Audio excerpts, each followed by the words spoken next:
আসসালামু আলাইকুম। ভালো আছেন? আলহামদুলিল্লাহ, আপনি তো ভালো আছেন? আছি, ভালো আছি আলহামদুলিল্লাহ।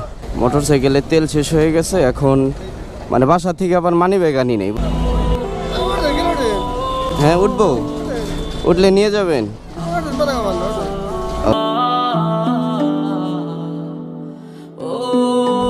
ভাইজান এই বামে একটু দাঁড়ান, পকেটে টাকা নাই। আমি তো আপনাকে আগেই বলছি যে আমার বন্ধুর একটা।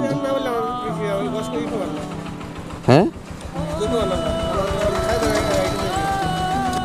কি মন খারাপ হয়ে গেল নাকি?